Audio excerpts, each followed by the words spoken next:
And we're back to learning Affinity in a year day 83. Let me show the Bevel and Emboss effect. I'm going to apply it to a text element. Once you've got your text element, click on the little FX icon right here. So in the layers menu. And the top function is Bevel and Emboss. Make sure it's highlighted and you want to check the box. So when you check the box, it's applied. And when you highlight it, you can access its menu. Most important is the type. You can use inner, outer, emboss and pillow. In this case, let us stick to pillow.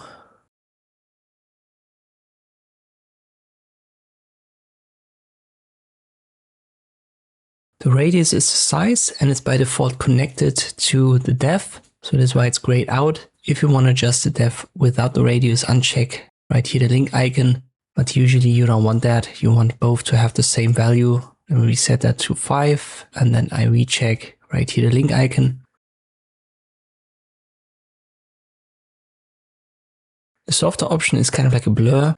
So don't go too high or it's going to blur out the entire effect.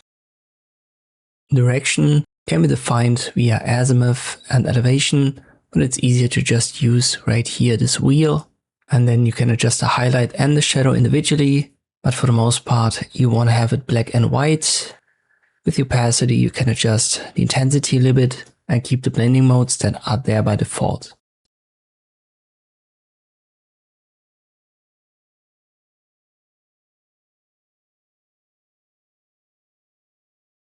An interesting addition is the profile. By default, I would recommend that you don't mess with it. But if you play around with it, you can do that here via the profile presets or even manually by dragging right here on the graph itself. So you can create very interesting effects with it. But if you just want to have a typical Bevel and Emboss, then remove the profile right there and you should be good. Whenever you want to readjust, simply click on the FX next to your layer and then you can play around with these values again. And this is how you can create a Bevel and Emboss effect in Affinity. I hope this video was helpful. Thanks for watching and I'll see you next time.